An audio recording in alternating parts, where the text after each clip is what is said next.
In this video, we're going to talk about factoring when you have higher powers.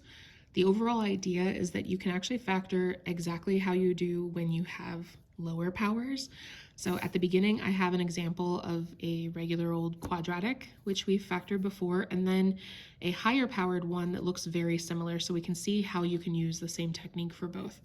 In this first one, we do a times c, and then look for a pair of factors that would add up to -4. So it looks like 3 and 1 would work if we make them both negative. I then split the middle -4 into -3 and -1. And then we can do grouping. In the first group, we have an x in common, which leaves behind x minus 3. In the second group, it's almost the same, just the opposite symbols. If I see that the only difference is that they're opposite symbols, I can take out a -1, and that changes all the symbols to match. Now that these match, the factor that they have in common is one of the two factors, and all the stuff on the outside is our other factor. Now let's see how this process compares when we have higher powers. I would still consider this a trinomial. It has 3 terms, so I'm still going to do a times c, look for a pair that adds up to b, so same set, split your middle term,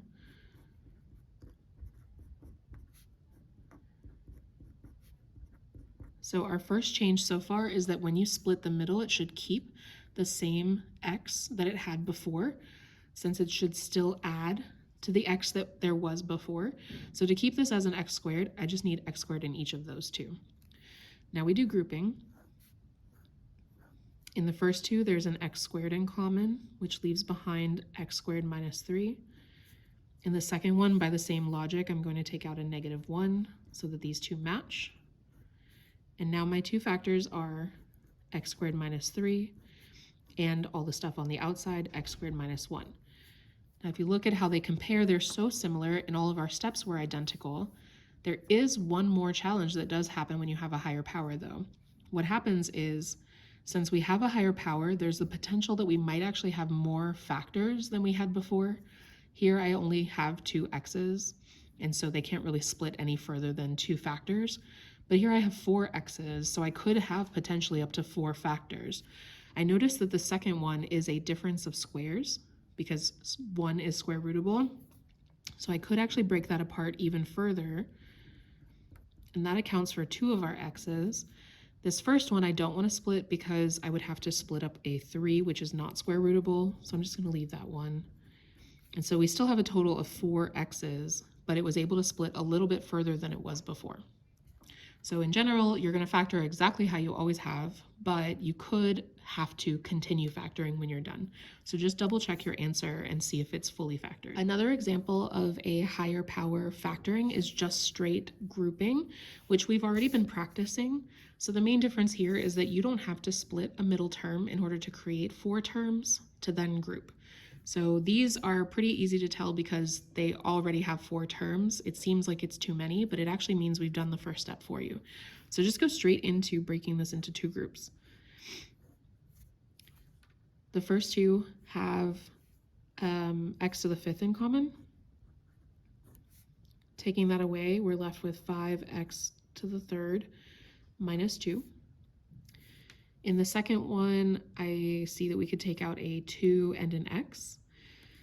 And then I also am looking ahead. I notice how the symbols, the pluses and minuses, are in reverse of what I want them to be to match. So I'm also going to take out a negative at the same time because of what we said earlier. It's going to flip the symbols around. So -2x. That leaves behind positive 5x to the 3rd minus 2. Now I have a matching factor, and then all the stuff on the outside. And then just like before, I do want to pause and just check, is there anything else I could have factored before I say that I'm done? This one definitely still could be factored. There's an x that these two have in common, so we could take out that GCF. And what's left behind is x to the 4th minus 2. Now, both of these have the potential to be split further. This could have been a difference of squares, but 2 is not square rootable. This one could be a difference of cubes, but 2 is not cube rootable. So this is as good as it's going to get in this case. The last type of higher power factoring that we're going to talk about is our sum and difference of cubes. These are simply formulas to follow. So the main piece here is to make sure that you know how to match up what is given to you to the formula and how to use it. In the first question here, number 7, I'm just going to focus on the factoring first. So I'm going to write this a little bit bigger. 2x to the 4th plus 16x. And we're going to factor as much as we can. I already see that there's something in common. They both have 2 and an x. What that leaves behind is an x cubed and 8. And the clue to me that this would work with sum of cubes is that we have an x cubed, and I recognize that 8 is a perfect cube. I kind of skipped over this, but if we fill in our perfect cubes, this gives you an idea of things to look out for as you're going to factor. So 8 is 2 cubed, which means we can now use sum of cubes. Now, my advice would be to line up the sum of cubes formula with your work.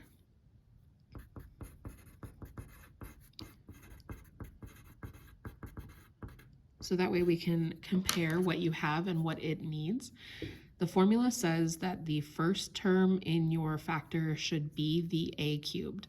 So that means x cubed is a cubed. That means x is a. Now if I match up the other piece, b cubed is 8. So that means b is just 2. Now that I figured out the a and the b, I can fill those into the other half of the formula. So my fully factored form will be the 2x from the beginning, and then the 2 factors that I'm getting from this formula. A plus b, so x plus 2,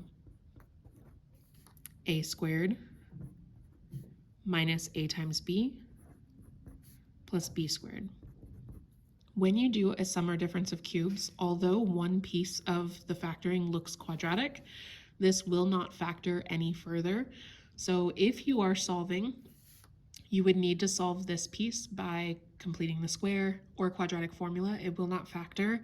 And if the question is just asking you to factor as much as possible, this is as good as it gets, because that last one will not separate anymore.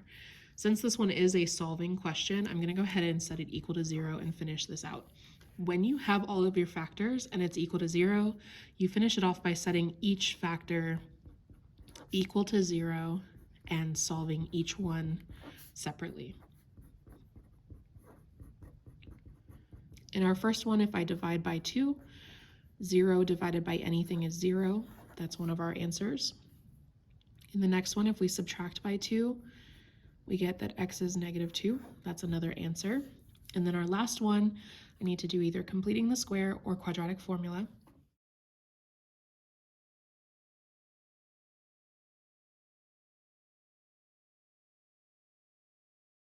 When we do quadratic formula, if you're using a calculator, plug in everything under the square root, but not with the square root. And make sure you're using parentheses whenever you're squaring a negative, otherwise the calculator will square in a different way than you're expecting. So I get -12 underneath the square root.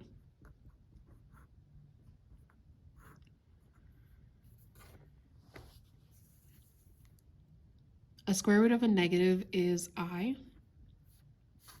And then to simplify the square root of 12, I want to split the 12 into factors that include something that's square rootable. So I'm thinking 4 times 3. Then I can square root part of it and leave behind whatever I can't square root. So we have 2 plus and minus 2i square root of 3 over 2. All of these 2's can be reduced the same amount, so it simplifies down to 1 plus and minus 1i square root of 3.